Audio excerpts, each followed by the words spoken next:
let's bring in Ambassador Elijah Onyeagba, Nigeria's former ambassador to Burundi. Of course, before we came on air, I was trying to ask, how it was serving in Burundi, and you said very, very good. But we'll leave that. Thank you so much for joining us on Newsnight. Maybe you can make a quick assessment of President Tinubu's 1 year as chairman of ECOWAS and his job that seems to be cut out for him, trying to bring back the runaway nations, for want of a better description or phrase. Talk to us about that and how challenging it would be, or the implications of these countries, staying away from the ECOWAS bloc. Thank you very much, and thanks for having me.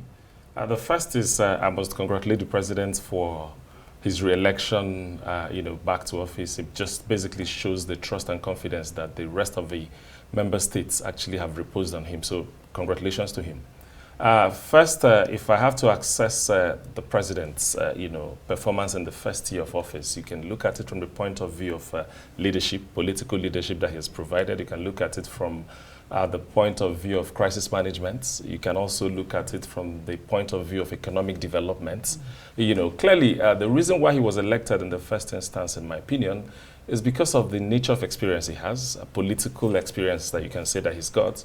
You can also look at his performance. His, one of the reasons why he was also brought, as the leader at the time he was elected into office, may also be as a result of his economics and accounting background, meaning that he's also someone that has got the required experience to be able to push economic development within the sub-region. So I think those are the issues. And then if we have to assess what has happened, he was, he's been very rocky. It was a very rocky start, we must admit, on the account of the fact that, we were hit by these, coup juntas, across about 3 out of the 50 member states.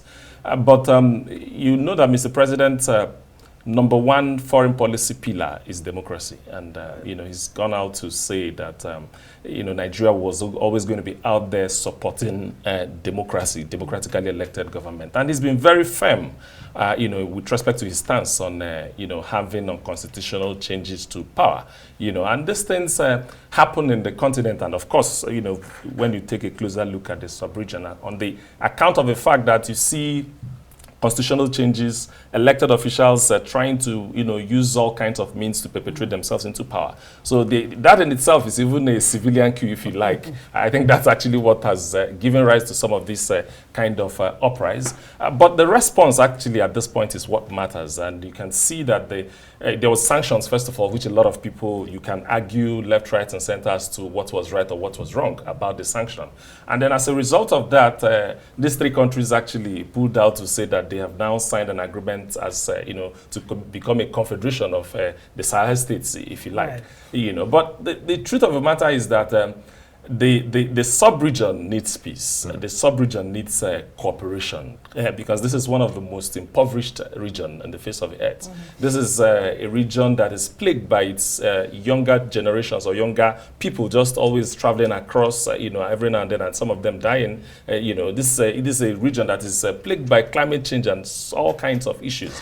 So it's important that the region comes together, and I believe that what has happened is that a fallout of this meeting is the appointment of the new Senegalese president, to act as special envoy of Mr. President alongside our Minister of Foreign Affairs, to try as much as possible to get involved, because this is a political problem, so it requires diplomatic solution. So we'll always continue I think, let's quickly jump in and look at, some would say, as you rightly said, mistakes were made. Some would say mistakes were made, some others would say the right things were done. But the president has another 1 year to prove to rewrite history in this regard, so that it doesn't look like, it was while he was there, some other brother African or sister African countries pulled out of ECOWAS. What are those things you think we can do? I'm talking about the West African nation can do as you rally President Tinubu to ensuring that the fragmentation we've noticed is resolved? Yeah, I think that first of all, for him to have asked to continue means that there are obvious things that had been done correctly. If you also look at the issue of Senegal, for example, don't forget that it was also during his tenure that we had that peaceful transition as well. Right. I think between Liberia and Senegal, we've had 2 elections that is judged free, credible, and fair, happen within the, there were also diplomatic, solutions, or there were envoys that Nigeria, the president had to send an envoy to Senegal. There was also even an attempt, if you remember, I think it was Guinea-Bissau as well. There was also a coup attempt in Guinea-Bissau. He also had to send a special envoy to that country to be able to do what is required. And then you can see that there is, Senegal, first of all, remember, is one of the countries that has not witnessed coup d'etat, within the region, So the president there, had wanted to stay in power up until December 15th, if I remember. But of course, the president has to step in. It's about diplomacy. So I believe that that needs to continue. And you can see the president, of course, the region believes that so much can happen under his leadership. Talk about the fact that he's requesting for the establishment of a standby force, ECOWAS, ESF. If you look at this, maybe we're trying to replicate what ECOMOG did at that point. There were challenges with ECOMOG, issues relating to funding, issues relating to logistics, supply chain, issues relating to training, issues relating to understanding the cultural issues within and you think if we were to go that route, yes, wouldn't we also be going into such problems? Because as it were, almost every country across the continent, everywhere in the world, we're broke. Everyone is broke. So if we had problems then when there was some kind of buoyancy, you can imagine what would happen. So is it ideal to look out for that?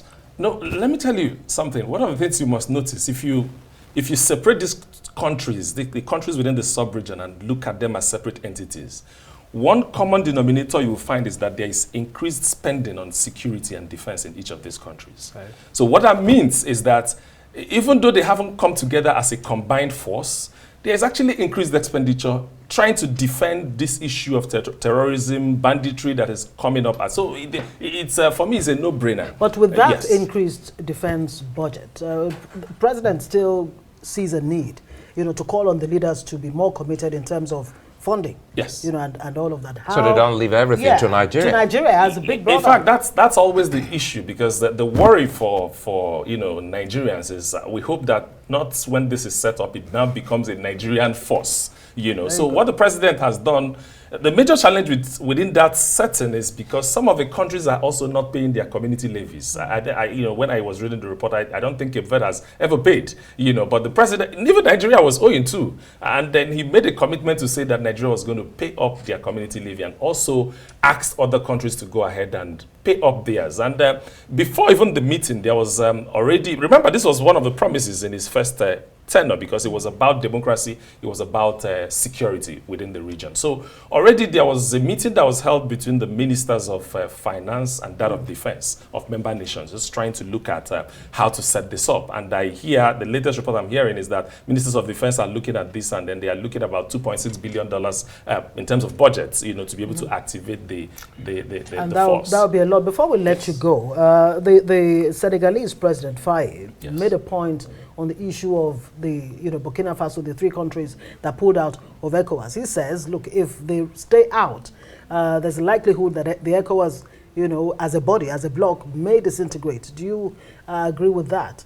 How influential are these countries, in the ECOWAS sub-region that they're living would, cause a disintegration of ECOWAS? Well, we are looking at the size of the markets, right? Because you're looking at the population, you're looking at how united we can. It's always a negotiating issue. The bigger your markets, the better your chances of getting a better negotiation. And we're also looking at movement of people across. And it's a situation where we must sit down and look at ourselves face to face and ask the real questions. Take, for example, the ECOWAS Commission here in Abuja have got Some of their staff members are from Niger Republic. Some of their staff members are from Burkina Faso, and some of them, are from Mali. So you can imagine them having to leave the work like we saw with Brexit and the United Kingdom. You can imagine them leaving their work and now going back to their country to now apply for visas to be able to move within this continent. And for example, a country like Niger, for example, there's no difference between Niger and Nigeria. They are, the culture is the same. People marry, they actually know each other, they have cousins across. So how do you begin to now tell them to now apply for visa to come to Nigeria? But I think what the president has done is taking a horse to the river. There is a horse, there is a river. So we are now trying to negotiate with the horse to be able to see. But don't forget, each of these countries also have their reasons, because they felt that maybe maybe ECOWAS didn't really understand the challenges that they were having, the kind of interferences that they've been seeing externally coming to the country, that they would have given them some level of understanding, before imposing the sanctions. But I also believe that, after due consultations, it was rolled back, But I hope that as we go on, some of these countries will begin to look at this issue from the point of view of cooperation, because as a confederation, who becomes the president, who issues the order within these three juntas at this point in time? So these are some of the issues that are open for consolidation. Yes. Excellency, Ambassador Onyeagba, a delight speaking with you. And again, I think another time we'll bring you back so that we can talk about the roles of some of the ambassadors, because one would have expected that some of the envoys would have addressed these before the president, before those sanctions. But all the same, thank you for your time. Thank you.